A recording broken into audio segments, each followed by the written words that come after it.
Don't you love it when things are both easier and more affordable? Like when the rain washes your car for you. Or like when you save up to 10% by bundling your renters and auto insurance with USAA. Bundle with USAA and start saving. Get a quote today. Hilton brings you new ways to stay, with experiences that let you capture the glory days. Introducing the Graduate Hotels. Each inspired by local college towns, these stays are always original and never boring. Get in touch with traditions all across the country and enjoy a stay that's a class above the rest. Book at Graduate Hotels with Hilton Honors Points at Hilton.com. It's a win-win. Hilton, for the stay.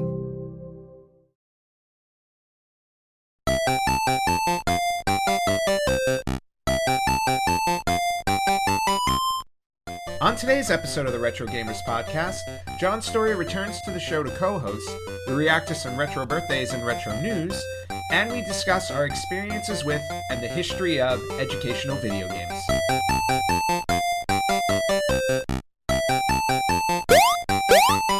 Hello everybody and welcome back to the Retro Gamers Podcast, episode 409. Anthony here, and joined this week by my friend John. John, welcome back. Hey, thanks for having me. Thank you for coming back. You were here a few episodes ago. Yeah, it was a good time. Yeah, we talked about games that had an emotional impact. Remember that one? Yeah. You brought a lot of stuff with you that week. I did. I brought, I think, even more this time. Yeah, I know. I see how, like, when I always have to create space for you when you come because you need to spread out. You have to spread out all your stuff. It's like show and tell. For show and yeah, the show does become show and tell with you because you have so much stuff. I do. And I've recently come into a bunch more stuff. A good friend of mine, a retired computer teacher, tech teacher at a high school, has a huge collection of boxed vintage computer games, and he slowly has been digging out, and he every once in a while says, "Hey John, you want to dig through this stuff?" And so, like, I think I picked up like 50 or so boxed computer games the other day from, so that's gonna take me forever to play through these, but yeah, I have a bit of a collection. Yeah, a bit. That's an understatement. Understatement of the century. But welcome back. Obviously, it's always nice to have you here. And I think we have a really good topic today. Actually, it's a topic that you brought to me. Well, it's a boring topic on its surface, I think, but hopefully by the end, everyone listening will find that we're going to kind of expand on, you know, the idea of edutainment being more than just, you know, educational software and game packages to teach math and reading. It goes, I think, far beyond that if you expand the definition. So what you're saying is we're going to educate them. We're going to educate your viewers. All right. Well, we definitely are, because like I said before we started recording, I printed out your term paper. Oh, yeah. That with all of your notes and sources. He actually sourced these things, which I find really, really funny. Well, you know, if you're going to make claims about some things, I'm going to make some potentially wild claims. It's nice to have a little bit of source validation in there as well. All right. See where I'm getting this from? No, I don't. No. Well, you will if you read the links. I will if I read the sources. That's right. Yeah, but can I challenge your paper on like plagiarism in any way, shape, or form? Oh, it's tons of plagiarism. All right, perfect, good. Oh yeah, it's only fun if you plagiarize. Well, yeah. But before we get into that, and yes, we are going to be talking about educational games because there have been plenty of them over the course of video game history, and we'll get to those in a little bit. But before we do that, and as you lose all of your papers, I wanted to cover a few bits of retro. So two things I wanted to, two birthdays actually I wanted to point out. One I did not point out a month ago, and one that I just read about happened last week that I missed. But a month ago, I think it was March 24th, I want to say, March 24th, 2005, the PlayStation Portable was released. So we're actually celebrating the 20th retro birthday of the PlayStation Portable. And you don't have one. And I don't have one.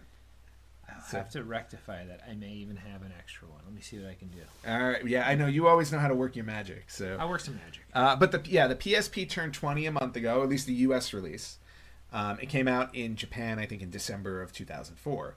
But PSP, I've always heard everybody just praise this system. Again, I didn't play handhelds growing up. I still do not play that many handheld games. Except when I take my Switch or my Steam Deck with me when I travel. But I've heard nothing but great things about the PSP.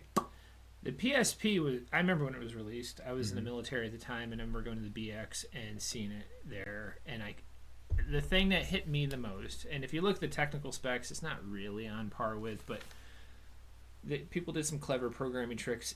There were a lot of games that looked pretty on par with the PS2, but in handheld form. So, which is incredible. It really felt like a handheld, PS2 at a time when Nintendo was, basically giving us the equivalent of like a handheld Super Nintendo, which I understand that the Game Boy Advance was technically far more powerful than a Super Nintendo, but let's be honest, most of the games looked Super Nintendo-ish.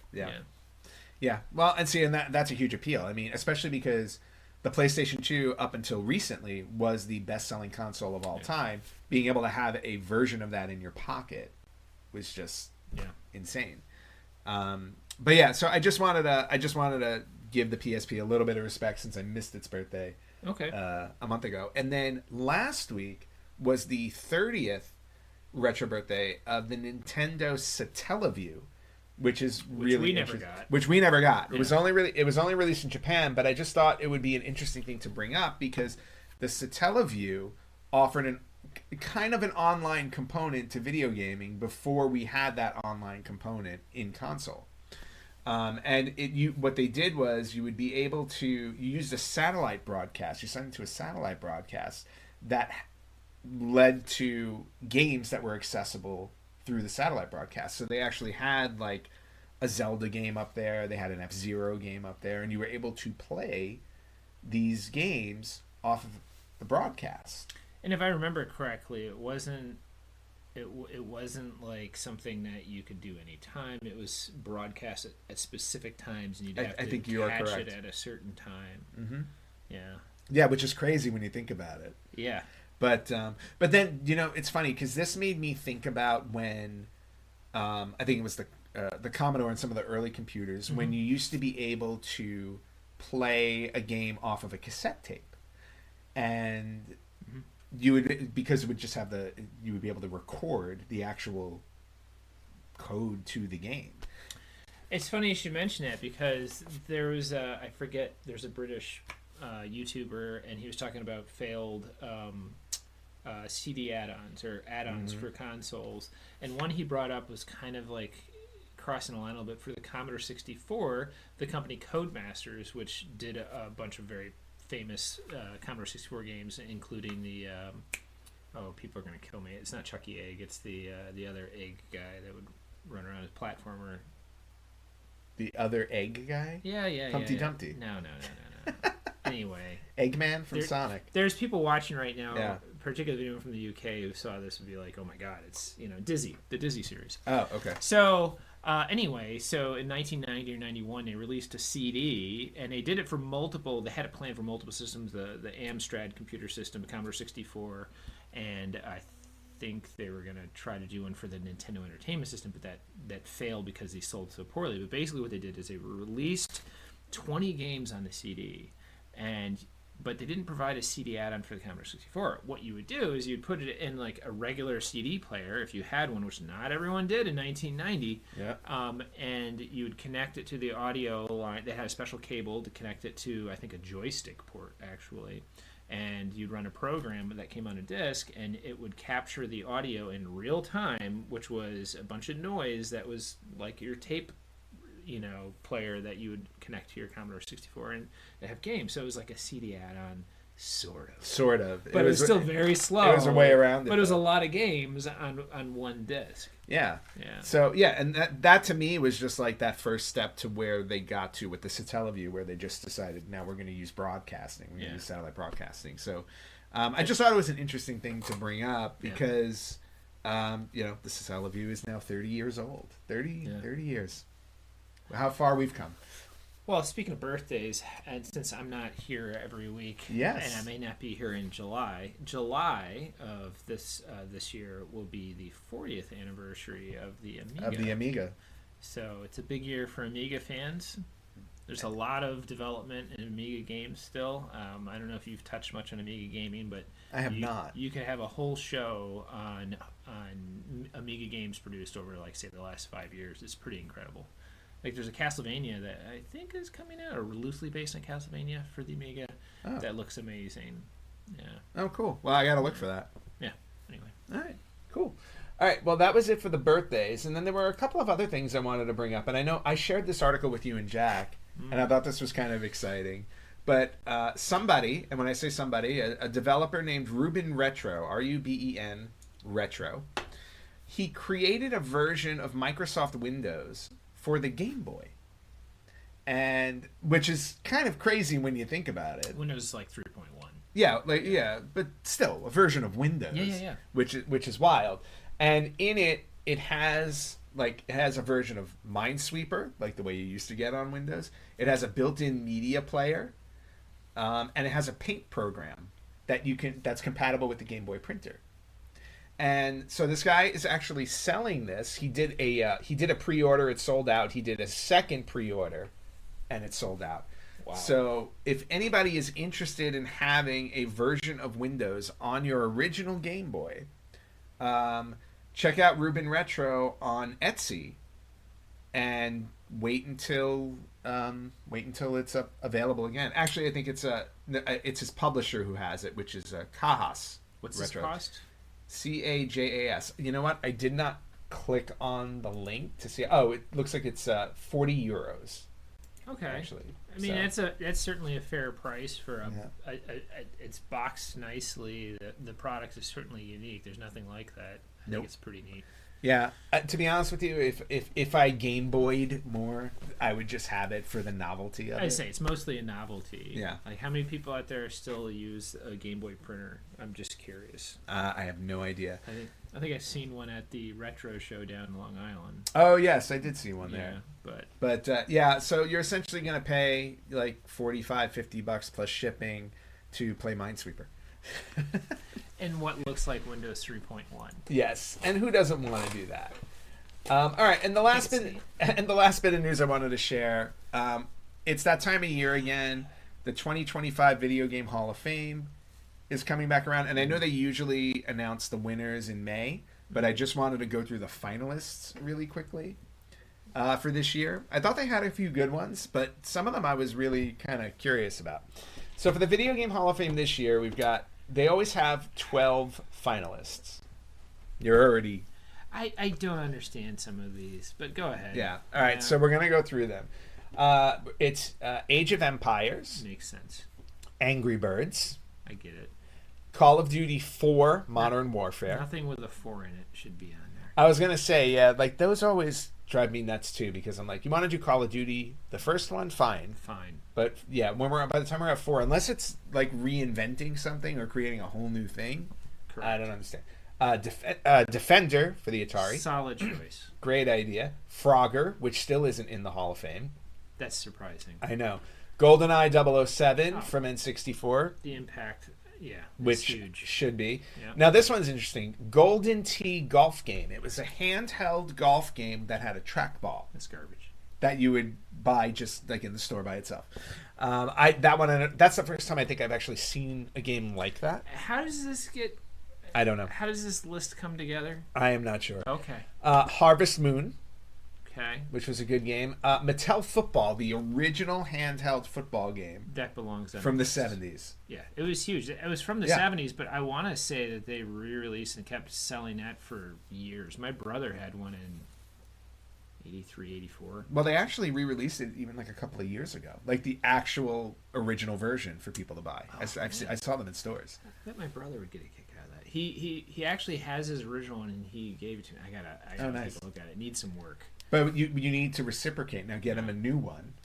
I'd like to fix his original and get a new one. I think that'd be pretty cool. Well, I think you can still find them in stores somewhere. I don't know exactly where, or maybe online. NBA 2K? So NBA 2K, which I thought was interesting, but I remember when the 2K series first started, how amazing. Now, I didn't have NBA 2K, but I had NHL 2K on the Dreamcast, and I was amazed with how much detail they put into the game.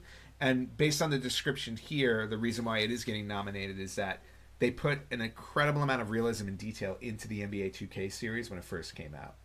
And for that alone, I think they're also trying to like kind of laud the whole series, not just. Well, that's what they should do. That's why I don't like the Call of Duty 4. Call of Duty 4. Yeah. What is NBA Live in? I don't know. In the mix at all? I mean, I don't know. I don't know the NBA before? games that were on. Because NBA Live came out before NBA 2K, and I would say that their impact, and also like FIFA. FIFA, I think, has been nominated before. Okay. So I would imagine that those should be in there before NBA 2K. Yeah. Right. Well, I don't know. If we're sticking to basketball, NBA Live. This is all very subjective. It came out in the early '90s. Did it? Mid '90s. Maybe. Yeah. It was on the Sega Genesis.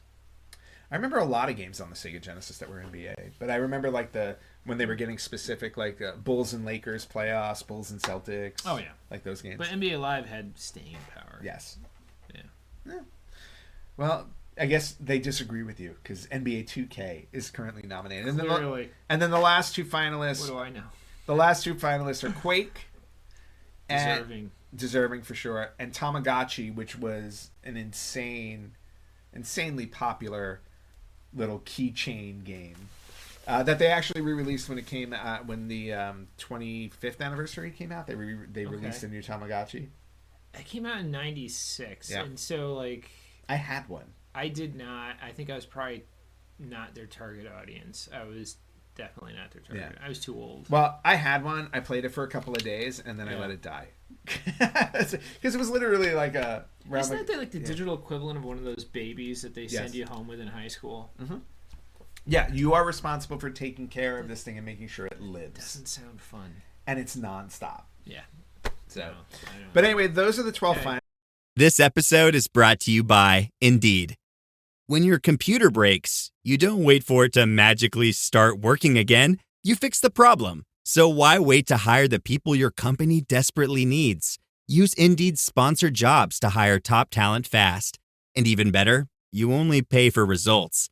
There's no need to wait. Speed up your hiring with a $75 sponsored job credit at Indeed.com/podcast. Terms and conditions apply. That's your money saying it's time for a McDonald's run. Because with new McValue at McDonald's, you get more than you expect. Like buy a 6-piece McNuggets and add a McChicken for just $1. Your money says let's go. Get more than you expect with new McValue. Prices and participation may vary. Valid for item of equal or lesser value. I'm curious to see which ones they pick. Me personally, I think Frogger is long overdue. I think GoldenEye is... Defender. Yeah, I think Defender. Age of Empires. Age of Empires is a good one too. But they usually, I want to say 4 or 5 get in every year. So out of all of this, only 4 or 5 will get in? Yes. If Golden Tee and Call of Duty 4 make it, I'm going to be You'll be very unhappy. Yeah. Well, you know what? We only have less than a month to find out. Okay. Until then, we'll just have to wait. And that's all I had for Retro News. And I think now we can switch over to our actual topic, which, as John led on before, we are talking about educational video games, maybe more specifically edutainment, right?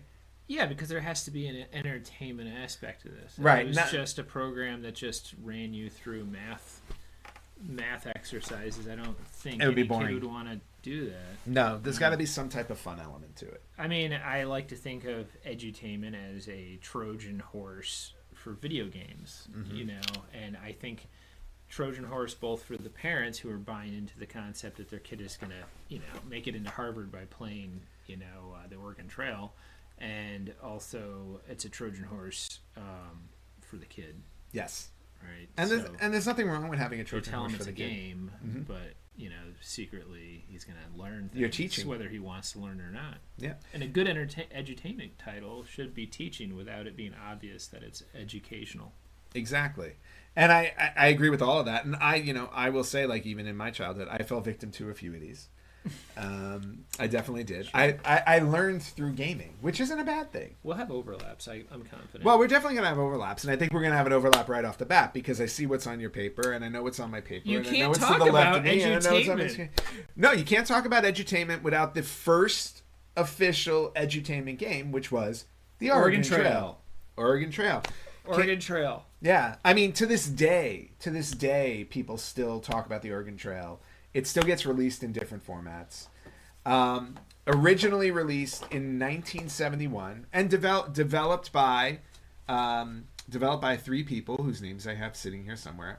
Dan Rowrich, I can never say his last name. Bill Heinerman, Paul Dillenberger. They created the game specifically to teach 8th graders about 19th century pioneering.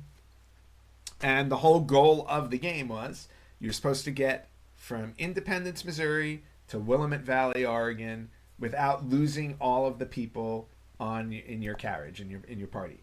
And as you went along, all these crazy things happened. The wheel on your carriage broke. Your oxens died. You got sick. You have to ford across a river. And then you had to make sure you had enough supplies with you to get through the seasons. Yep. There was definitely a lot of challenges there. But again, these three guys decided they wanted to create a teaching tool on the computer that would be a little bit more entertaining than just having to explain these things. And they did this at a time, you have to keep in mind, like, we're going to talk about games that kind of go way back, and I knew that this game went way back because I remember playing Oregon Trail on my Apple II in my classroom, because every classroom in my school had an Apple II. Nice. And if you were lucky, you got a half hour or an hour, once a week or once a month or whatever it was to play some edutainment. And Oregon Trail was high up on the list for everybody. And that would have been 1985, maybe, 86, I was doing that.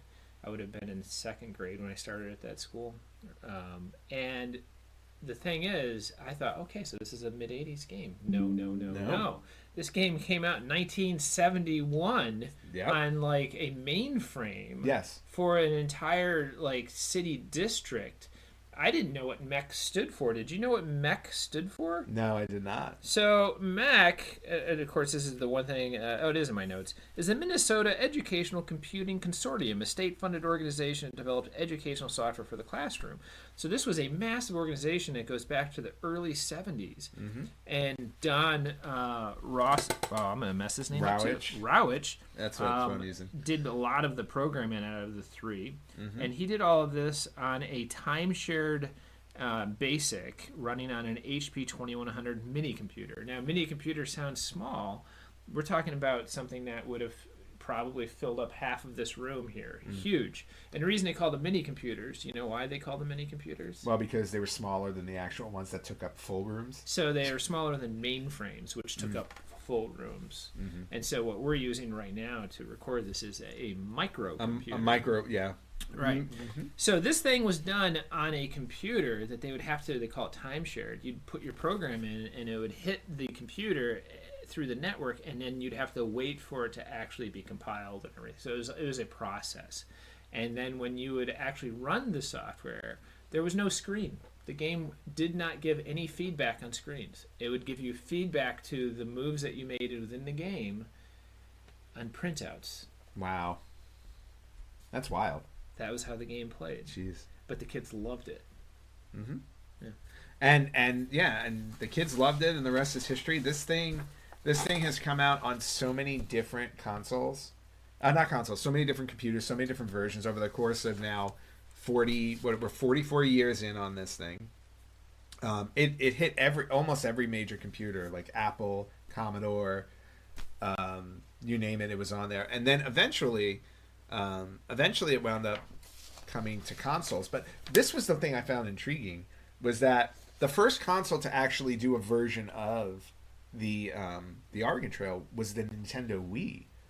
So like over 30 years later, it finally hit a console. I know it's been on a lot of different computers. Yes. Right. So it's got there's 25 versions of this game. Yes, I actually had that in my notes too. Yeah. So this thing was released on cell phones, consoles, standalone handhelds, which you have an example. I was just going to say, here's the handheld right here. It went from the mini computer that filled a room to this, where I can just sit here. And not only that, I don't have it out for show and tell, but last year I bought the Christmas ornament of the Oregon Trail, which plays just it has the screen with the opening song, the music.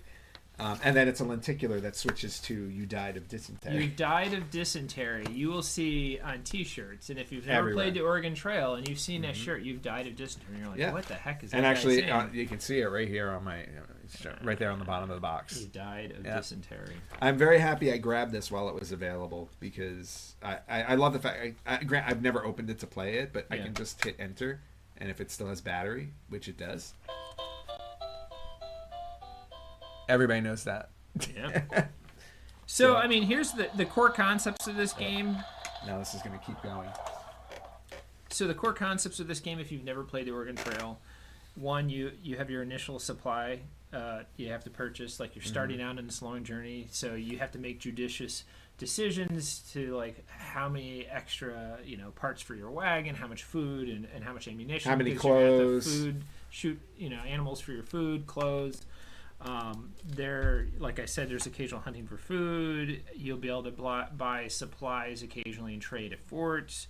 There's a lot of inventory management for supplies, variable travel speeds depending upon conditions, frequent misfortunes, and of course, as you just mentioned, game over upon death or successfully reaching Oregon. Yeah, and the goal to get to Oregon is just one of your party needs to get there. You can sacrifice everybody else. You probably will sacrifice a lot of people. You wind up sacrificing. I don't know if anybody, and I'm sure there are people out there, but I know for a fact, like me, all the times I play the game, I have never made it to Oregon without losing at least one person.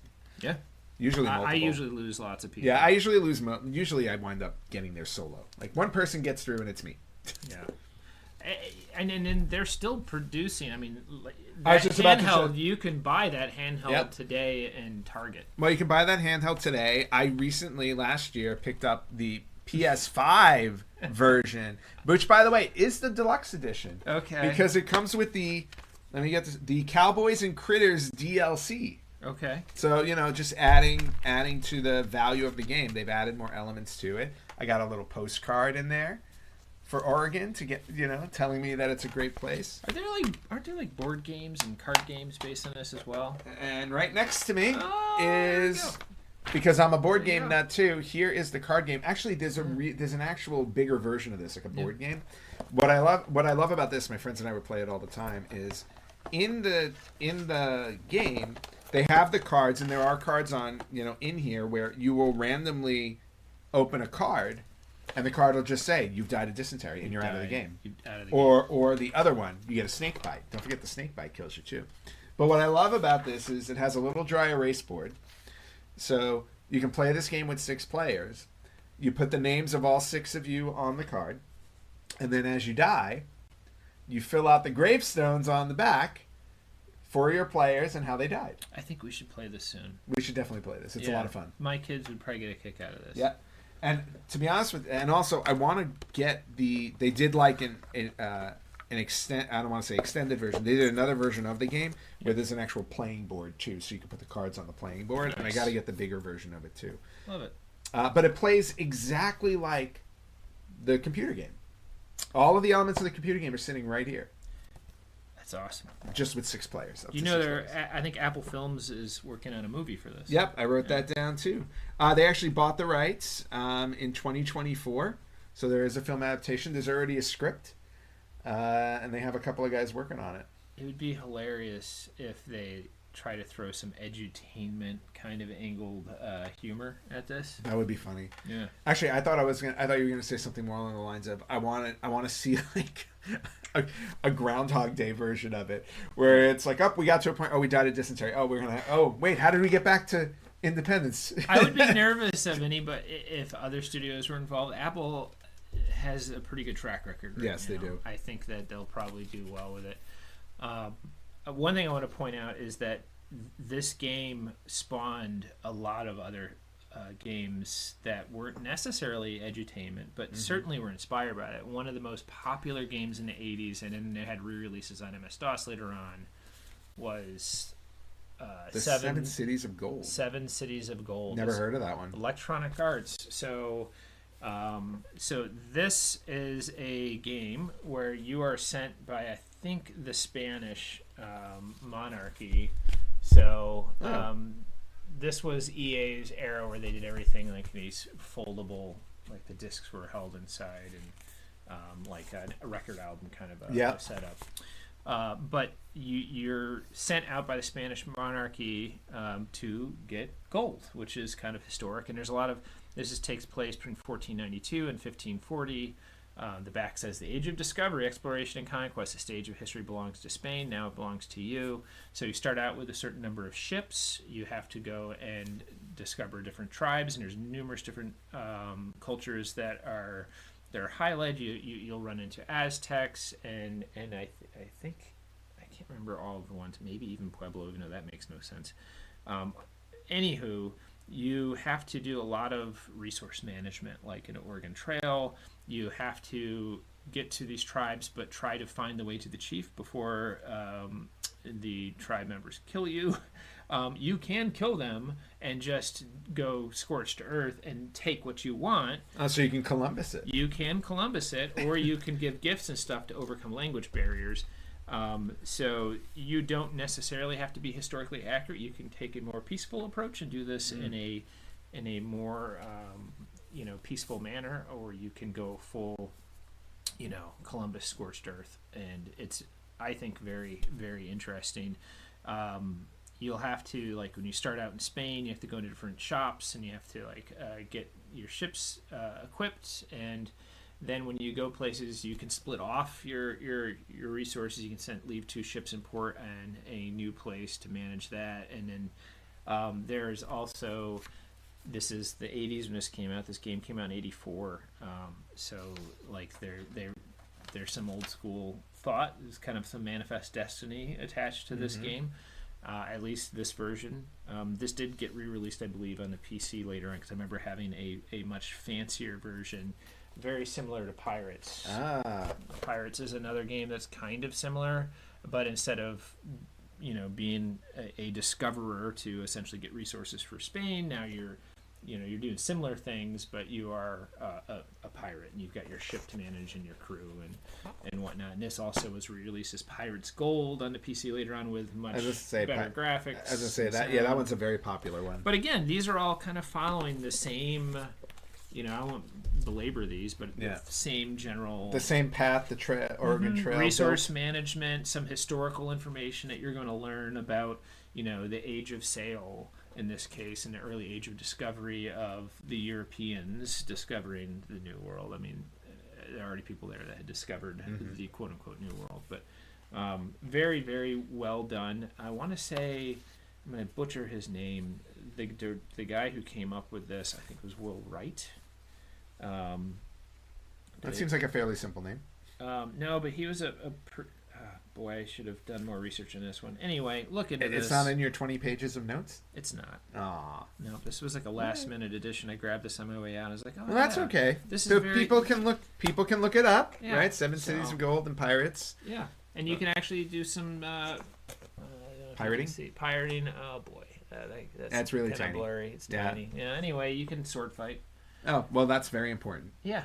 This came out on like everything. Yeah. Well, because again, the whole point is you had to add some entertaining elements to it if you want people to learn about. If you want people to learn about the history, so sword fighting is definitely a way to go with that. Yeah. All right. Cool. All right. So we go from the Oregon Trail, right? We go from the humble beginnings and their spin-offs. I don't know what you have next on your list, but you want me to do mine next? I would say because one of the ones that I have, I'm actually staring at a box because you have one of the original ones. Okay. But I don't know if that's what you have next on the list because I went a little chronologically. I don't know what you did. A little bit. Yeah. Okay. So I'll run through mine pretty quickly here. Okay. I don't have a physical copy of this. And it was a very simple game, but again, this goes back to my elementary school classroom on the Apple II, and had a game called The Lemonade Stand. And essentially, the Lemonade Stand was a business simulator, but also it taught basic math, and there was resource management. So, and it was very simple. At the very beginning, you get several rounds of playing a lemonade stand. And it was created in 1973 originally, also on some kind of it was MEC, again, the Minnesota Educational Computing Consortium. And so, again, this came out on a mainframe originally, but eventually this was published and promoted heavily on the Apple II. Okay. So this was one of the games that most schools, edutainment titles at most schools would have gotten along with their Apple IIs, because Apple II was a computer that really, if it wasn't for their deep discounts provided to the school systems and their push as an educational platform, I don't think Apple would have survived the 80s. Frankly, the schools, I think, were absolutely pivotal to their marketing. So it was a game that started out on a mini computer with minimal or actually no graphics, much like the Oregon Trail. And so you'd be able to do things like manage your stock, like how many cups of this lemonade are you going to make today for your stand, because that's going to have some costs associated. What are you going to charge? Because depending on how much you charge, it may depend on how much you sell. You have an understanding. They'll give you a price for what it costs per cup. And then you'll have to worry about like how much advertising, which also costs money to buy the signage to put up. And then you have to worry about weather, which is an uncontrollable environmental variable. And it was a very simple game, and there was rudimentary graphics, but like the whole point was to maximize profits. Like this is a great little Jimmy like corporate simulator, right? So this is to get a kid excited about math and business. Yes. So. Well, that's all I'll say about that. I was going to say it's a smart way to do it, but it also brings up a whole other, like, it also creates almost like this whole other genre, because I can, like, just think of how something like this has been translated to other games. Like when you think of SimCity. And you're you're up, and there it is, sitting right there. You're managing an entire city, and you're building it, but you're also dealing with the weather. You're dealing with Godzilla. You're dealing with Godzilla, who shows up and destroys things. But you deal with like how to balance the budget with everything so that you're in the green and you still have money to continue building your city. Simple beginnings like the lemonade stand have gone to stuff like that. And then even other games that you wouldn't necessarily think have similar elements, when you go into sports games today, where they have GM mode, where you're the general manager of a sports team, and you have X amount of money, and you got to sign your stars and do contracts and all this stuff, like all of those things, all kind of like. The Brits love those games for soccer in particular, managing, and they were huge on the Amiga. Yeah.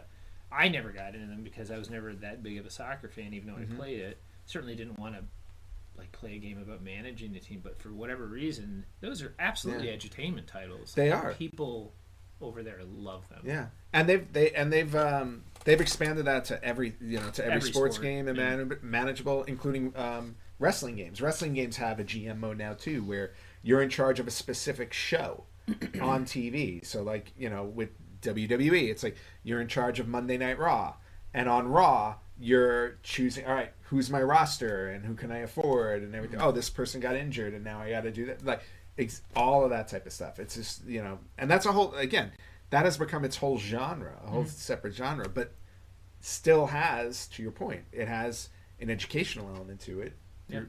Business management.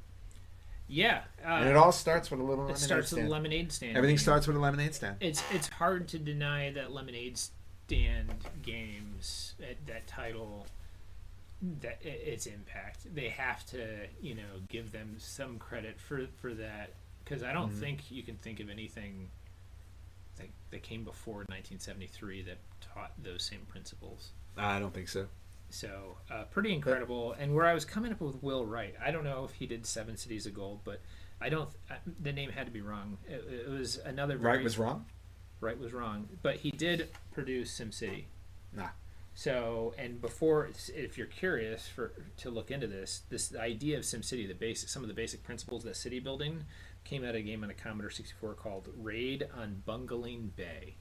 So never heard of that one. That was his first game. Okay. And it was successful enough, and the principles were successful enough that he was able to build on that, and that's where SimCity came from, and that was, as you know, hugely successful. Oh, yeah. I mean, huge, all the way to, they made so many different versions of SimCity, and then obviously you got other spin-offs and different versions of it. In fact, I think there was a game on the PS5 that I downloaded, and I didn't get into it because I knew if I started, I would get sucked in and wouldn't stop playing. The way I used to do it, like Roller Coaster Tycoon and The Sims. It was called Cities Skyline. Yeah. Cities Skylines. And you literally build an entire city, like skyscrapers and all that stuff. And I was like, oh gosh, I don't have the time. as much as I would love to sit here and do it. I do never not got have the time. past the original SimCity because it was such a rudimentary program. Our little IBM PS2 Model 25s, which were essentially 8088s, 8086 CPU, very, very, very slow computers with monochrome screens and low density floppy drives. We could run SimCity off of it one disk. And on black and white screens or monochrome screens, it actually looked great. And that was one of the few games, along with some of the early Sierra titles, that I could do. And you know, you really had some very rudimentary, basic things you had to take into account from a city planning standpoint. And then there was a resource management aspect to it as well that I would say definitely falls under edutainment. But then all the other Sim spin-offs, like there was Sim Earth, Sim Life, Sim Ant. They even, I want to say, I don't have to put this in my notes. Yeah, they actually did some corporate productions. Are you aware of these? No, I'm not aware of those. So for two corporations, they had one called Sim Refinery for the Chevron Corporation. Oh, about jeez. managing refineries. Wow. That would be interesting. And There's an audience for everything. And Sim Health for the Markle Foundation. Oh. So those are No idea. Those are some oddballs. I was going to say the well, and don't forget the Sims. Of course, the Sims. The I never Sims. played the Sims. I got sucked into the Sims for a year. I played it like crazy, and then I realized, I'm playing a game where this person's life is better than my actual life, and that's when I stopped playing. Well, there's the flip I got side meta of with that. it. There are people that torture their little Sims too. I did not do that. Because I've read about this, or I've Yes. seen this, and it reminds me of that. There's that old Twilight Zone episode. I don't remember what it's called, where there's this one boy in town who has reality warping powers. I love that. I love that episode. It's so good. It's like And that's you know what what? you are. Yeah, You're and that kid. And you know what that kid's name is? No. Anthony. Are you serious? In the episode. Yes, that's Do you why know it's the one of name my of the favorite episode?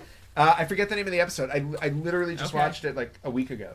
It was on Pluto TV, but I love that episode. In horror, kids are always the most terrifying. They really are. They're worse than clowns. And they remade that episode for the movie, the Twilight Zone movie that came out in the early '80s. Never saw the movie. It's gotta be- They took 3 episodes from the show and they remade them. So it was that one, Nightmare at 20,000 Feet. Okay. And then the third one, which I can't think of, but it was the one that had a horrifying story behind it because I think one of the actors died. Okay. Or no, wait, I'm mixing things up. I hope you're watching Black Mirror, because that fits in with the podcast as well. I know I'm not watching the new season yet. Because there's a essential successor to Bandersnatch, which is game related. I did watch Bandersnatch. So it's basically you find out what happened to the video game director. Oh, cool. I have to check that out. And there's lots of call outs, like there's a lot of games highlighted in that as well, like Magic Carpet gets like they show Magic Carpet and Doom and a couple other ones. Yeah. So anyway, we're off topic. All right, yeah, Yep. we strayed. That happens sometimes. All right, so bringing us back. So we covered a few there. One of the ones I wanted to bring up, and I know you have it sitting over there because I thought of it while I was going through these other games, but this was the one that I remember from school, and it was Reader Rabbit. Oh. So when we had computer time, we actually had a computer room. We didn't have a computer in every room, as you can see. There's one of the versions of Reader Rabbit. We didn't have a computer. We didn't have a computer in each classroom. There was just a computer room, and once a week we would have time spent in there. And I remember Reader Rabbit specifically being on those computers. Again, it was created in 1984 by the Learning Company. It focused on teaching reading, spelling, and math. And he did it through point-and-click adventure style, if you remember that. I haven't played one of them, obviously, since I left grammar school. But what surprised me while I was looking at this is that they made over 30 games, 30 different versions of Reader Rabbit. Yeah. But ranging from 1984 to 2019. Mm-hmm. So it hasn't been that long since we've gotten a Reader Rabbit game. And then outside of computers, again, Nintendo had Reader Rabbit games on the DS and the Wii. Okay. So and this was one, again, I just wanted to bring up because it was so prevalent in my youth and at my school. I have no experience with it after leaving school, but to see the staying power of it is just really... The great thing with these edutainment titles in general is that it was a way for hardware to get in the hands of kids because it convinced the parents, like I said at the onset of this discussion, that they needed that that computer or that DS or that iPad. We're not going to get into, I don't think, iPad or mobile, but that you could have a whole separate... Oh, that's insane. There's an insane amount of edutainment on iPads and tablets and phones now. So we're kind of going, further back than that, although the iPad's come out so long ago now that that's coming up on retro. Yeah, we're getting there. We're getting there. We're definitely getting there. But there was so much money to be made. Like even Atari during their 16-bit computer era, they had like Reader Rabbit. They had a spelling bee. This taught spelling. You had your Magical Math, which taught math concepts, and then of course you have your general store, and they had the character of Bentley Bear. And do you know where Bentley Bear comes from? I definitely know where Bentley Bear Where does comes Bentley from. Bear come from? He is from Crystal Castles. One of my favorite Atari games. I love that game. Yeah. That was the first game I think that was the first game I ever played that was had that isometric view. Yeah. Yeah. Yeah, it was amazing, and I loved the sound effects and the music. Yep. It was very iconic. But Bentley Bear, I think Atari really missed the mark on it. That could have been their Sonic. That could have been their mascot. I agree with that. And they, through their edutainment line, I don't know how many. I happen to have 3 of them. I don't know how many they made, but they're pretty solid. I remember I loaded up a couple on my Atari ST for one of my kids, my youngest, to play, and it kept her entertained for, I don't know, a good hour or 2, one of them. So, hey. Which for a little kid is pretty incredible. That's actually really, really good, especially today. Especially today. Yeah. And that was the first time I ever found out that Bentley Bear existed outside of Crystal Castles, was actually when you showed me that today. So, well, are you getting a 7800 plus? I am not. So you bring out the worst in me sometimes because I know I keep sending you things. Anthony will send me things and be like, hey, this is on deep discount, this is a great deal, and I'm like, I'm not getting that, I don't have the money for this right now. So right now through Woot, which used to be a separate company, but I guess now it's owned by Amazon. Yeah, I noticed that. I didn't know when that happened. Yeah, me neither. But they are selling the Atari 7800 Plus, which allows you to play 2600 and Atari 7800 game cartridges, but it has modern convenience of HDMI out. Yep. And it comes with a wireless controller. But I don't know if you realize this, it also comes with a platformer game, a Bentley Bear platforming game. So, and I've seen some reviews on it, and by all accounts, it's actually pretty good. It's their attempt at a Mario-esque platformer. Oh man, you're gonna make me order this thing now. I sent it to you to be bad influence. I don't want you to throw it back at me. So like now, Atari Corp seems to be jumping on. Now, granted, Bentley Bear, that platforming game, I think was not done by Atari proper, but I think they've licensed it. Yeah. And I think they maybe will recognize that Bentley Bear might be their platform character to go with. All right. Well, considering everything Atari is doing right now, I mean, it would be nice for them to anchor themselves to a platform character. It would be nice. Yeah. I would love to see them build on this using that kind of level of hardware. And then make a deal so he can be in the next Super Smash Brothers. Oh, well, yeah, there you go. That's pretty niche. Yeah, definitely. I would like that. All right.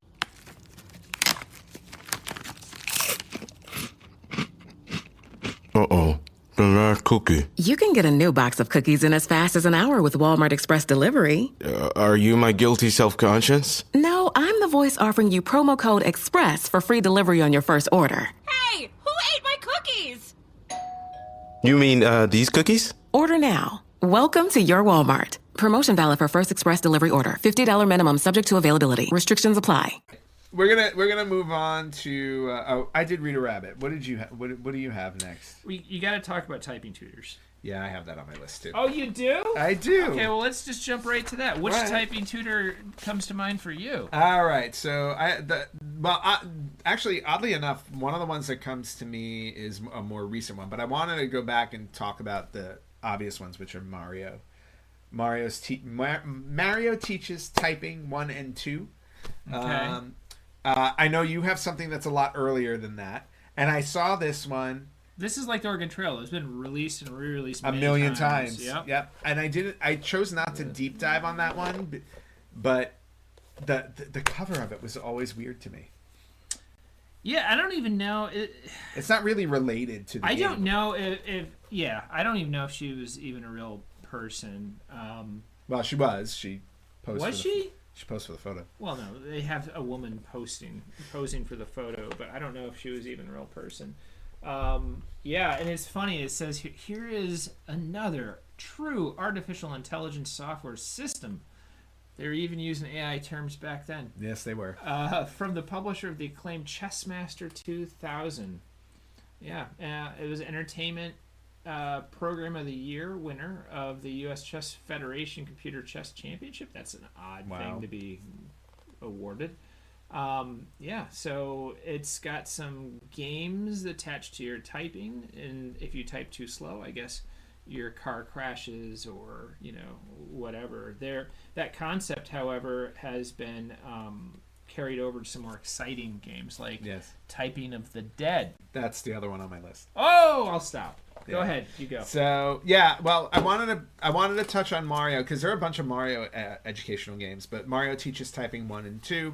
They were released in 1992 on Mac, Windows, DOS, eventually Windows, and the second one came out in 1997.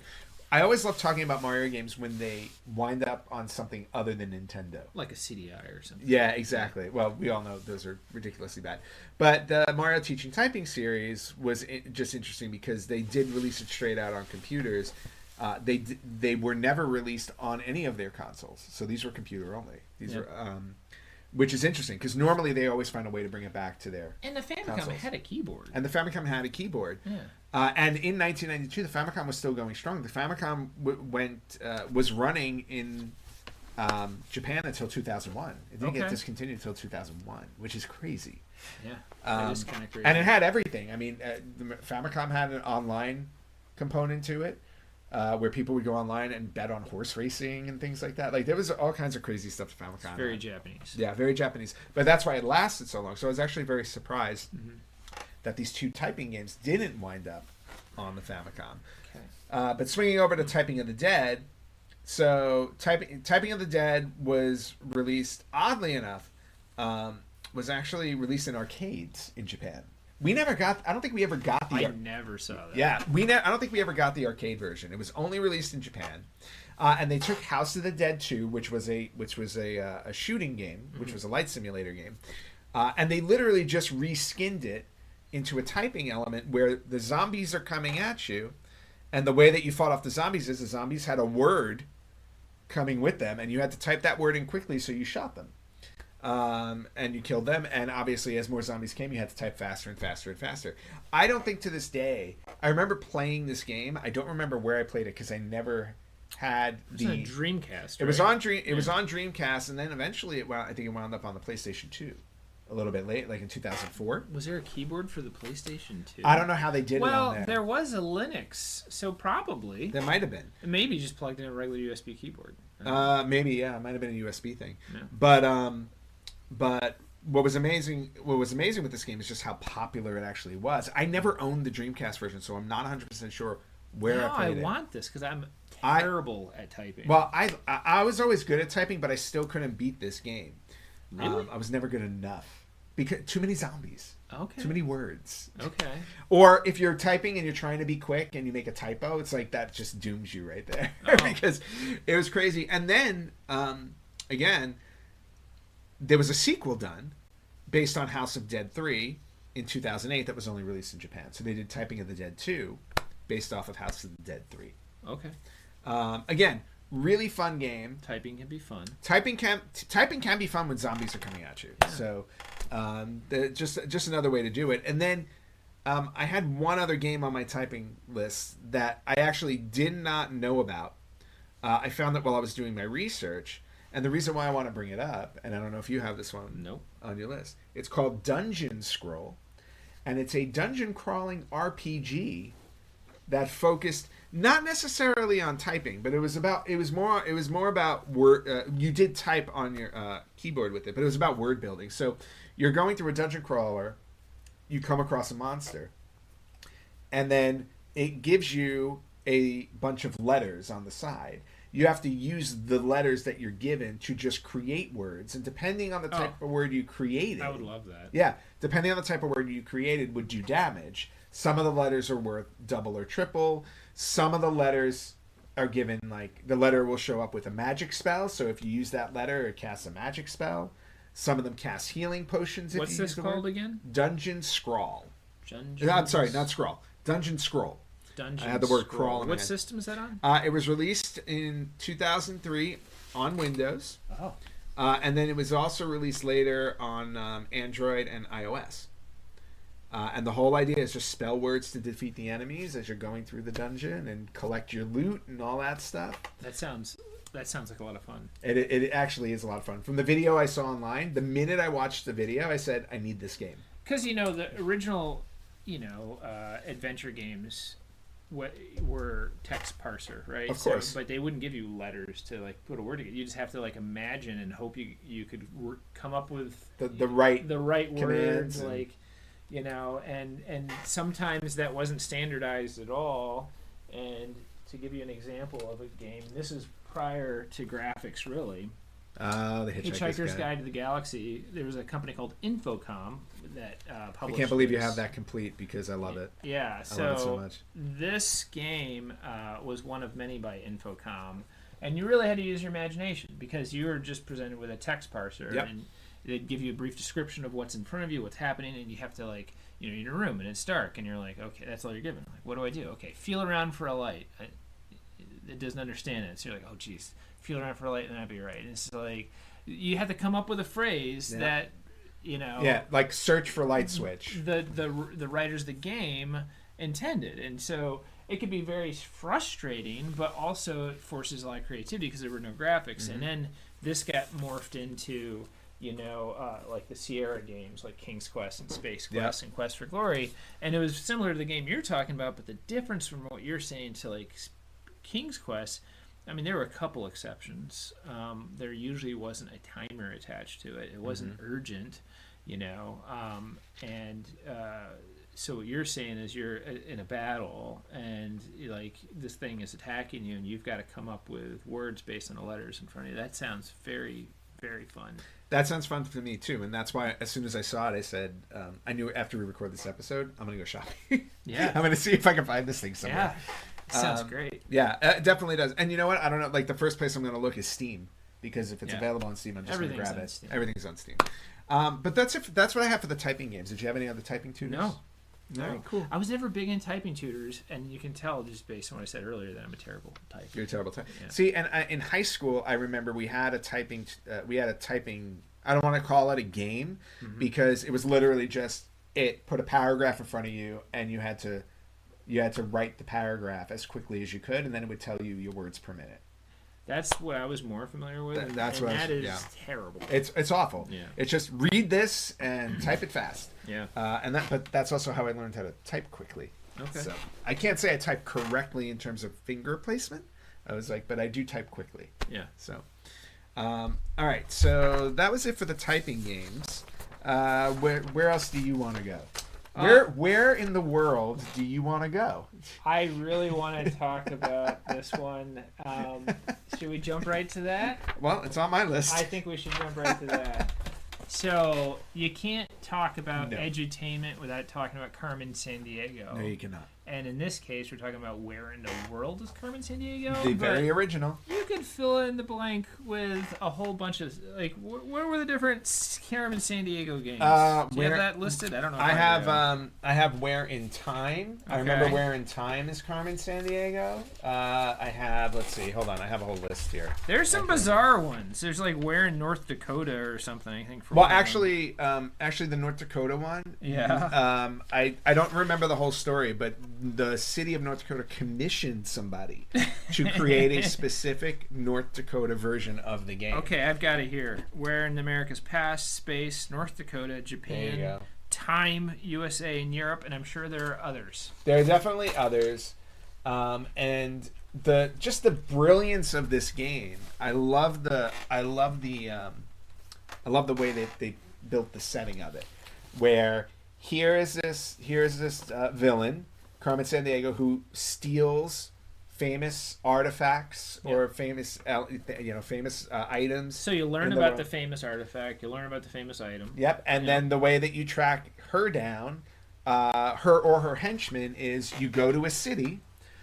The city gives you some information, and then you start questioning people in the city, and they will give you more information of like, oh, okay, well, I saw this person here, and they went somewhere else, and they give you a piece of information, and you had to kind of research in the game a little bit to deduce where to go next. Yeah. So it was all about learning about the city you were in, learning about the artifact itself, and then figuring out where you had to go next. It was a very, very brilliant way to educate you on these things. This was an early example of a software company coming up with a multidisciplinary approach to edutainment. So you were learning your geography, your art history, but you also learned mathematics, language arts, and other subjects. It was really diverse. So it kept your interest because, if you have a game that is, Bentley Bear teaches math, if you're a kid who hates math, you may never pick that up. This has a little bit of something for everybody. Yep. To this day, like, I still love going back and playing Carmen Sandiego games. Yeah. It was developed by Broderbund. It originally came out in April 23rd, 1985. It actually came with the World Almanac and Book of Facts. So that was another element to it where it's like, not only did you get a game that was teaching you, but it gave you a book to actually look up information and learn about things. And that carried on. I don't remember if every game came with it, but I remember when I first bought Where in Time is Carmen Sandiego for the Sega Genesis, it came with a dictionary. Yeah. And I was like, this is interesting. This is weird. Why am I getting a dictionary with my video game? I was like, but that was the whole point. It was an educational video game, and it was so well done. They've had over 25 games in the franchise. They've developed board game versions of it. In fact, there's a new Carmen Sandiego game that came out not too long ago. Okay. Actually. There was an animated series. My kids loved it. By Deke Entertainment, a company I am very, very fond of because it was quiz show? There was a quiz show. There was a game show that I remember watching on PBS. Yeah. It aired from 1991 to 1995. Okay. Incredibly, like the first thing I think of when I think of that is the group Rockapella, who sang the song on the show, and they were also part of the game show. They were there live, so they would actually do questions and do different things on the show. So they were actually part of it, which was great. It won 7 Daytime Emmys and a Peabody Award. The game show. That's pretty incredible. Which is great. And I remember watching the show. I wanted to be on that show so bad. But I was always afraid of the bonus round at the end because the winning team, what would happen is they would pick a continent for that episode, and the continent would be on a giant floor in front of you. Okay. And then the host of the show, I forget her name, but the host of the show would then rattle off 7 countries, and you had to pick up this marker and you had to mark the country on the map, but you had to know where everything was on the map in order to win, and it was so challenging. I watched so many people. I didn't know world maps that well, like continents that well. Where it's like, oh, there's Africa. It's like, I don't know where the Congo is. I don't know. Might not get very far in that game. Yeah, but that was the bonus round though. It's like that's where you won the grand prize. Okay. So, but just a great show. It was really, really well done, and again, all built off of this game that came out in 1985. They even did comic books. They made comic books. They made toys. Yeah, obviously. Well, any cartoon. I think what's merchandise. People also, I know. I remember as a kid seeing Broderbund, and I'm like, okay, so that's the educational software developer. Yeah. Like in 1985, this company was, and through the 80s, amazing as a general game company. Do you know some of the other games they produced? Choplifter, Load Runner. I was going to say, if you name them, I know them. Karateka, Prince of Persia. Oh, Prince of Persia. All of the games I just listed, Apple II was their original platform. Oh, wow. Yeah. Well, not Choplifter, but yeah. Yeah, I wonder if we're ever going to get a Carmen Sandiego movie. It would be ripe for a film. I would be shocked if they don't. Yeah, because it'd be very... they did Dora the Explorer, for crying out loud. I know. I mean, it would be very like... it would be like a James Bond-ish kind of thing. you know, Yeah. with spies and all that stuff. I mean, that could be. I'm sure. Again, I didn't look it up, but I'm sure that somebody's got to be thinking about that. Yeah, I would be shocked Yeah. if they don't eventually do that. All right, cool. Yeah. Anything else on Carmen before we move on? No. All right. Do you want to go someplace else? You know, I want to talk about something a little non-standard. All right. I have a couple of other ones on my list, but go for it. What's non-standard? When people talk about edutainment, I think I've never heard. It's possible people have brought this up, but flight simulators. I thought about putting that on the list too because it's incredibly educational, but it's so specific. It is. It's specifically to learn about flying, and the software ranges from, trying to replicate as close as possible. Like Microsoft Flight Simulator today, you can kit out your computer. Like I have a friend who's got a full cockpit and it moves and stuff, and he's a licensed pilot, and it is as real can get. But the beginnings of Microsoft Flight Simulator was actually Flight is called Flight Simulator by a company called Sublogic, and Microsoft ended up buying this company, and then through multiple iterations getting to where we are today. There were other very famous through the 80s and 90s flight sims that were fairly realistic. One that comes to mind is the Falcon series. Okay. So I remember Falcon, the 4.0 version in particular, it was a gray box and it was very thick, and then the manuals were just immense, and you would learn from an unclassified standpoint, because the F-16 was still very much still is an active aircraft in the U.S. Air Force. You would learn everything about flying an F-16 and running missions, and you could, even in the 90s, buy all sorts of flight yokes and stuff to kit out your computer. And people were so into learning. It wasn't so much about the graphics on screen. It was about learning how to fly that aircraft in a realistic way using a computer. And I'll tell you what, you get a game like Chuck Yeager here, Advanced Flight Trainer. This is on a Commodore 64.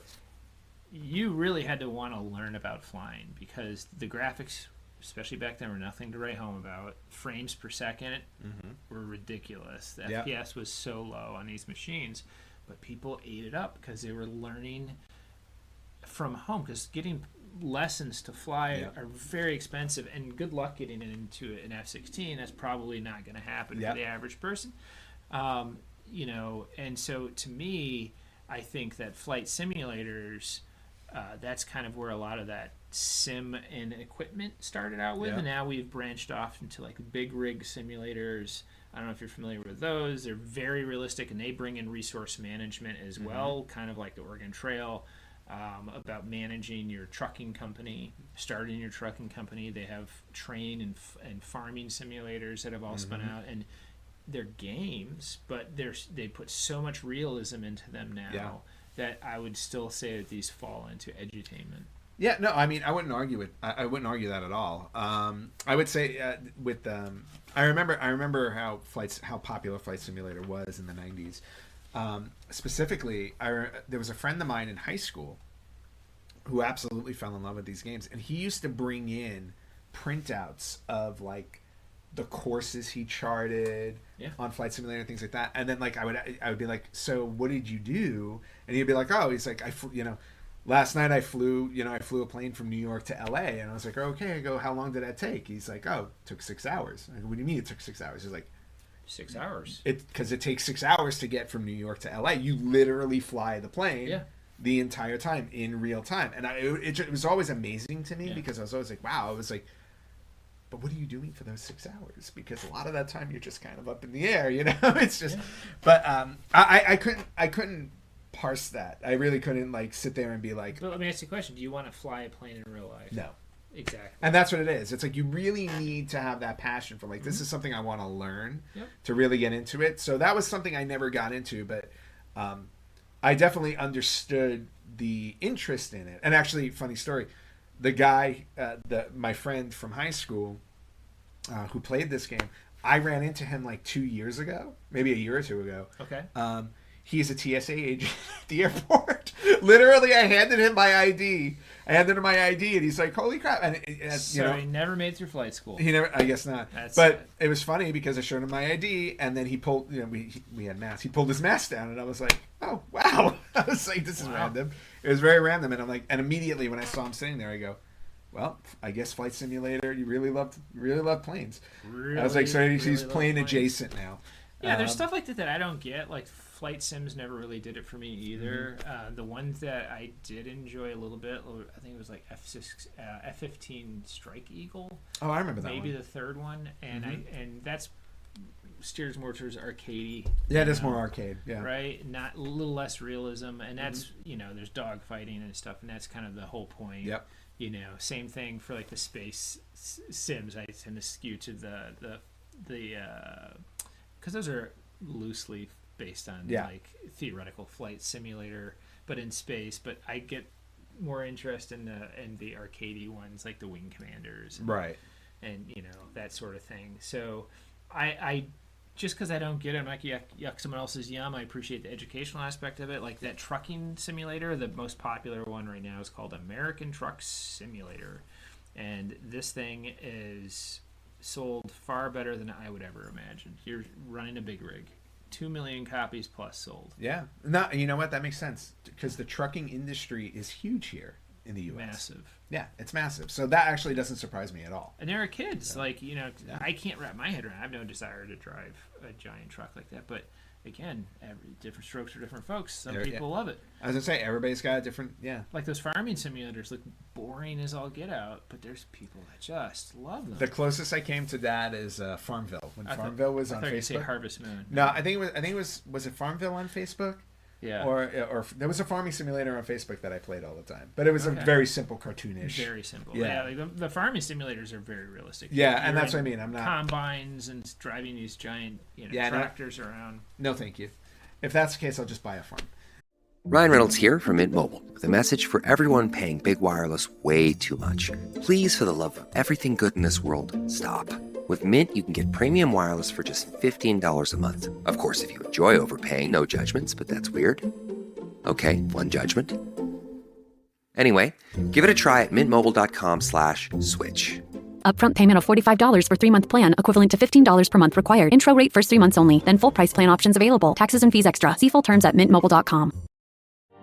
You're the perfect blend of elegance and style, and your ride should be no different.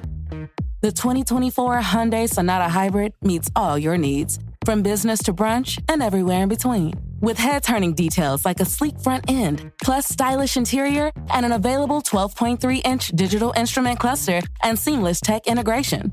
Okay, Hyundai. Visit HyundaiUSA.com to learn more about the new 2024 Hyundai Sonata Hybrid.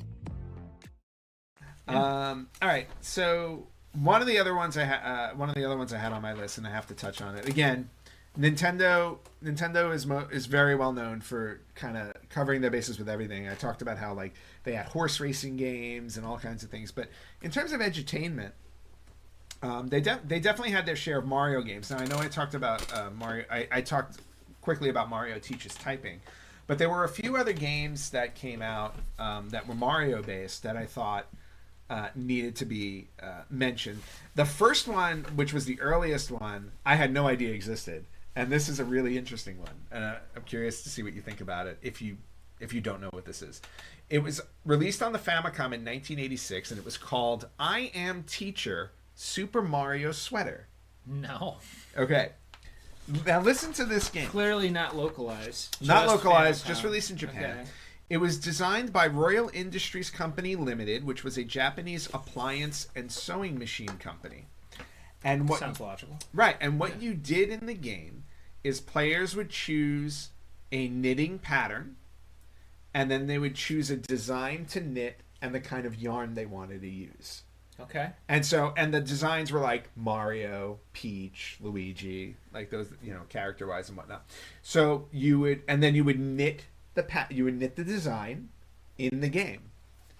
When you completed the design, please tell me you could upload it and have it. You had the option to order it from the company for a fee, and they would put that design. They need to bring this back. Yes, this is incredible. Designing your own. 1986, they did this. Are there any of these sweaters like on eBay that you can find? I don't know, but I need to look for it now that I know about this game. Oh my gosh, that's incredible! Isn't that crazy? I love that idea. Yeah, brilliant. Yeah. And then that's it I had for that one. The next one that came up on my list was definitely much later, but I remember I used to rent this game from the video store when I was younger. Okay. I never owned it because I could never get that far. It never held my interest long enough, and it didn't get good reviews for that reason. But it was released on the Super Nintendo. It was called Mario is Missing. Do you remember Mario is Missing? I remember seeing a box, but I never played it. So, Mario is Missing is actually the first game starring Luigi. That was on a console. The very first Luigi game was Luigi's Hammer Toss on Game & Watch in 1990. Mm-hmm. But this was the actual first console game that starred Luigi, and the whole concept is Mario is missing, like the title. Sure. Bowser has taken Mario, and you got to try and find it. So there's clues. So, but right, and the way that you do it, and this sounds very Carmen Sandiego, Bowser has also stolen artifacts from places, and what you do is you travel to different cities, and you have to try and get your clues to figure out where Mario is. But as you're doing that, you have to figure out what city you're in, and what artifact Bowser stole. Okay. So again, very Carmen Sandiego, but you're now on a console and you're walking around the city. And the other thing you have to do is once you figure out the answers, it'll tell you, like, now you move on to the next city. You had to get Yoshi to eat the thing that's blocking you, the Pokey that's blocking you from moving on to the next city. And you do that over and over again until you get to the end and save Mario. How many of these did Nintendo sell? It didn't sell. It sold enough to earn a profit. How many got returned? I think they made, like, I want to say, if I remember what I read earlier, they wound up making like $7 million off of this game. Oh, adjusted for inflation, that's not bad. No, it's not bad. But the game did not get reviewed very well. They did another version of it a few years later. Okay. Called Mario's Time Machine. Same style of game, except now you're traveling through time and returning artifacts Bowser stole through time. And this game was actually released on DOS originally. Oh, and actually I forgot to say that about Mario's Missing. These were both DOS-based games. Okay. Mario's Missing was then ported to Nintendo, Super Nintendo, and then Mac and Windows as well. Mario's Time Machine was DOS and then Super Nintendo in 1996. They did not continue porting that one because that's pretty late. It was at the end. It was kind of at the end of the life cycle of the Super Nintendo. Okay. The game did not get good reviews because, again, it was very Mario's Missing, which was not very popular. But why was? I mean, you gotta. Like, I'm all about mascots like Bentley Bear, for instance, being used in edutainment, but I think Mario is so heavily thought of as a platforming character. Like, I would imagine that would immediately disappoint some kids. Well, I think what it was because Mario is essentially, like, if you think about him, he's Nintendo's mascot, right? Yeah. So how do you spread him out to a wider audience? So they started doing edutainment games with him. So maybe they're appealing to a younger audience in a different way. A for effort. Yeah. And they went even younger with 3 games on the Super Nintendo in 1994 called Mario's Early Years that utilized the Super Nintendo mouse, which didn't get utilized very much, except Mario Paint was obviously the big one because that's where you got the mouse. And these were specifically targeted towards preschool kids. It was fun with letters, fun with numbers, and preschool fun. So again, using Mario to appeal to a younger audience in a different way than the usual platformer games we were used to. But that was my list of Mario related games outside of typing. I didn't realize there were that many. Yeah. Wow. There were quite a few. Huh. I never tried any of that. I remember seeing Mario typing, in DOS, but that's the only one I can remember. Yeah, no, there were a whole bunch. And then there was Mario's Missing. I remember seeing the box for that. Yeah, Mario's Missing, I remember. Yeah, I definitely remember renting that a few times. And then, like I said, I would just get bored and turn it off. Yeah, so not one I would necessarily go back to unless I want to do like a retro playthrough and suffer through it. Okay. But Mario games. Well, I won't belabor this next entry here. But I think we've talked before, my main interests growing up on the computer in particular were adventure games, point-and-click adventure games, right? Like the LucasArts games, the Sierra games in particular. And there were a number of edutainment titles. Back by the time I was getting into those games, I would think I was past the age of the target audience, but I've since discovered some of these. Sierra's Dr. Brain games were pretty big. Dr. Brain. So this one's the Island of Dr. Brain. So imagine a similar engine as like the King's Quest series, but they kind of strip down the story and throw in way more puzzles. And the puzzles really run the gamut from science, language, math, even computer programming. There's a section where you got to program a robot using basic logic. So it's again multidisciplinary, using kind of a point-and-click interface. And they did a number of games in the Dr. Brain series. There's a Castle of Dr. Brain. That's one that comes to mind immediately. This is the Island of Dr. Brain. I know there are a couple others, but I can't remember which. And Roberta Williams, again of Sierra fame, also very nice. Mixed up Mother Goose Tales, and it's... Oh. Does this ring a bell to you? Yes. What do you remember of this? That I might have played that in... Did I play that in school? It depends what year that came out. So that looks very familiar. Came out in '87. That might have... Yeah. I might have played that in school. So the title kind of gives it away. Think of nursery rhyme type stuff. Some of the characters from nursery rhymes, things have been mixed up, and so you get to carry one item at a time, and you got to find a character to match it with, and then there's a poem, a nursery rhyme plays out. It's graphical in its interface. You move around, a world kind of like you would in a classic point-and-click adventure game. This here is for the Atari ST, but it also came out on DOS. Let me see that one, because this one actually, this looks really familiar to me. I might have played this. Yep. I would have loved that as a kid. It's definitely geared towards elementary school age kids. Roberta Williams was the producer of this game, the director of this game, and she was famous for the King's Quest series, but also like Phantasmagoria. Maybe is that infamous or famous? Might be both. I have it sitting up here somewhere, or the sequel I have. But she was the heart and soul of Sierra. Basically, yeah, she was. Her husband Ken Williams kind of ran the company. He was the business mind of it, and she was the creative. So very, very cool. So it's kind of, you got to mention. I want to mention Nose, and then my last one I'll mention here real quick. And there were lots of ones like this. Electronic Arts again. With yeah, of course. This was a program that would allow you, in this case, using an Atari 8-bit computer, but they had this for the Commodore 64 as well, and I'm sure there were 16-bit and 32-bit versions. It would allow you to essentially put notes on a staff and create music, and it would play out the music. You can adjust things like tempo and key and whatnot. Nice. And it was considering the era, a pretty powerful program. So this was the music construction set for Electronic Arts.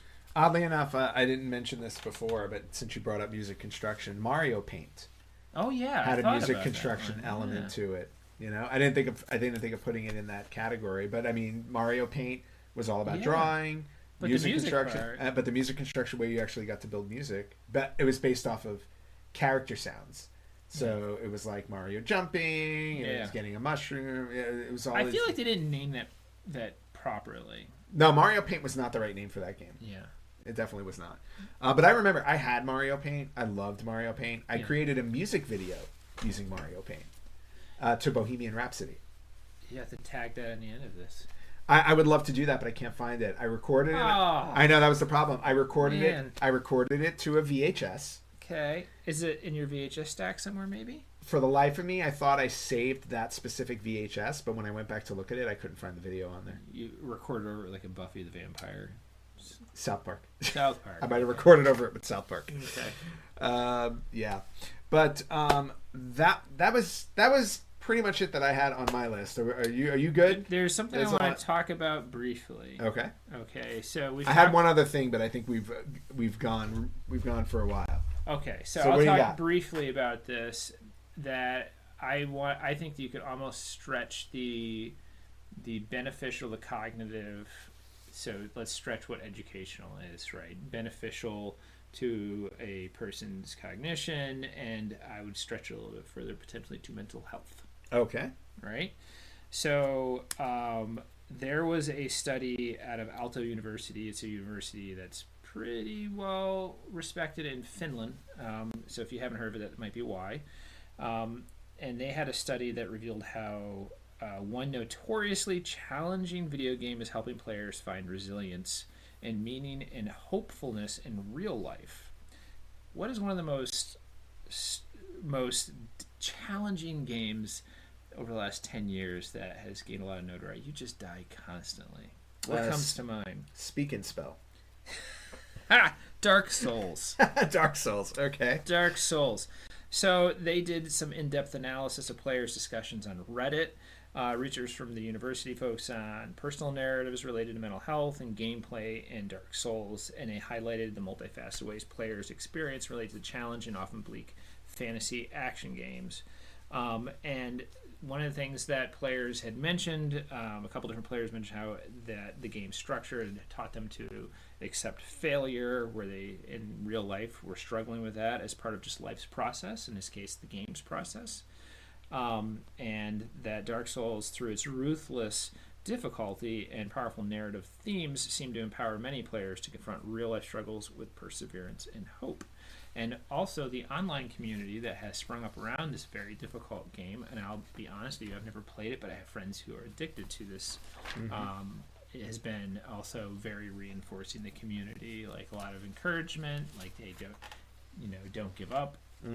And developed real life, and this is kind of a key point, real life friendships through this plane of this game and getting into this community. And there's games, I think, for a lot of very introverted people that deal with agoraphobia, anxiety. Games provide potentially, especially modern games that have online components, or they have communities that you would interact with to further your progress in your game, can have serious benefits socially for people that would otherwise struggle in social situations. And I have the link to this. I'll provide if you want to put that in the notes. I think it's a pretty interesting article on this study. This is not the first time I've heard about this study.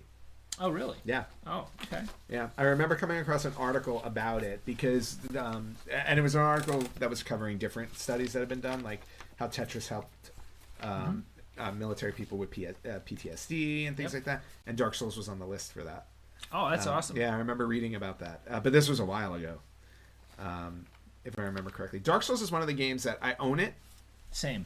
I own it. A friend of mine recommended it to me, and I tried it. Like I played just the first part, like how to get through the first boss, and then after that, I meant to go back to it, but I just never did. Yeah. So it's one of those games that's always been on my list that I want to try. But the fact that it could give me hope makes me want to try it more. Yeah.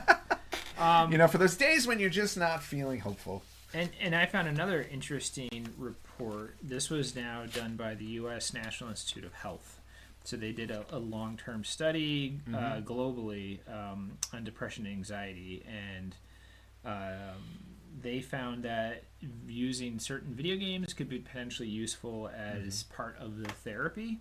And they separated, they gave some game examples. So for different issues. So for cognition, they highlighted strategy games, exercise-based games that require physicality. So think of your Wii bowling. Wii bowling or Beat Saber. Beat Saber.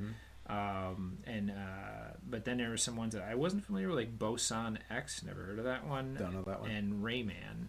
Oh, Rayman, I know. Yeah, for cognition. Goal achievement, you've got Portal 2, Team Fortress 2, RPGs in general. RPGs came up time and time again for therapeutical use. That makes sense. And here's one that was interesting. Positive reappraisal and mood repair. Oh. Some of I need that these- list. Yeah. Some of these are very interesting, related to goal achievement.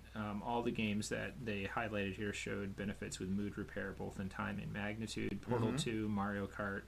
This one, I don't know. Slender Man, really? Really? Yeah, that seems kind of strange, but that's what they highlighted. You know what? I've played Slender Man. Yeah. I think maybe the goal is it scares your mood into being repaired. Maybe. Yeah. Oddly enough, odd that Mario Kart's on the list there, because I think Mario Kart very often frequents the list of one of the most, if not the most stressful games to play. It elevates your heart rate more than most other games. But I think when it talks about mood repair, I think that one of the things that you're doing is it's in a sense of escape, and you're engaging.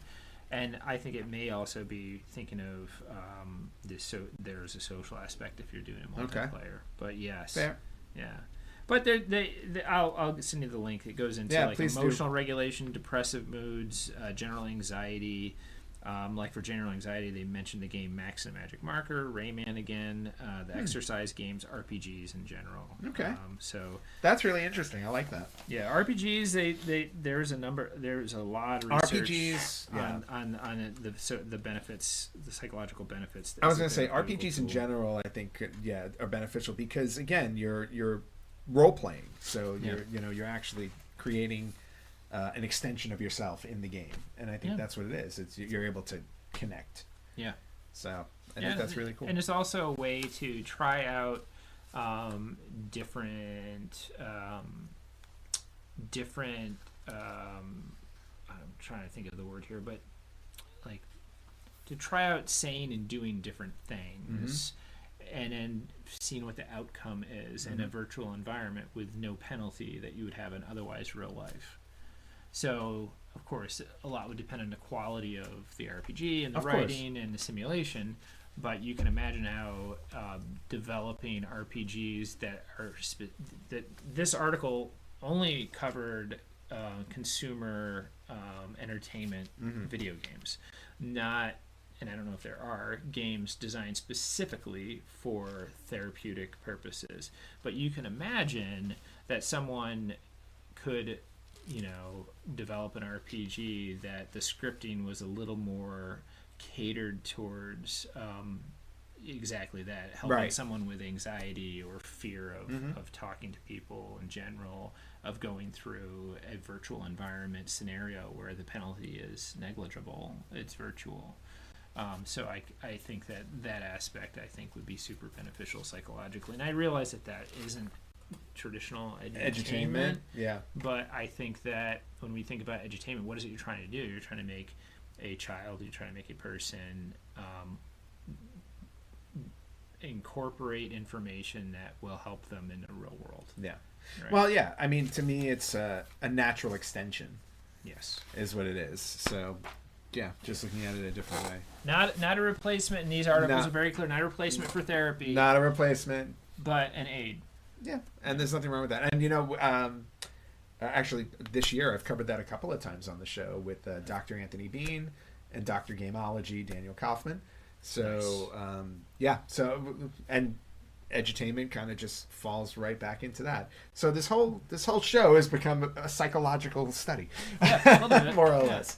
Yeah. But we definitely covered a lot on educational games, and then you as always, John, bringing the actual show and tell portion of it. You definitely have that covered way more than I do, and I always appreciate that. Yeah, happy to. But I think this has been a great discussion. I really enjoyed it. Awesome. And for everybody out there, would love to hear your thoughts or your experiences with educational games. And you guys can reach out on Facebook.com/RetroGamersPodcast, on Instagram @RetroGamersPodcast, on Blue Sky, also a Retro Gamers Podcast. And you can listen to us wherever you listen to podcasts. You can watch us on YouTube and Spotify at Retro Gamers Podcast. And you can email at theretrogamers.com.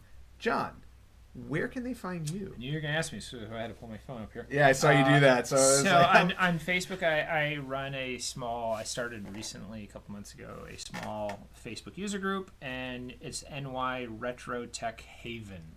And it's a great group. There's some really great people on there, and people with broad interests.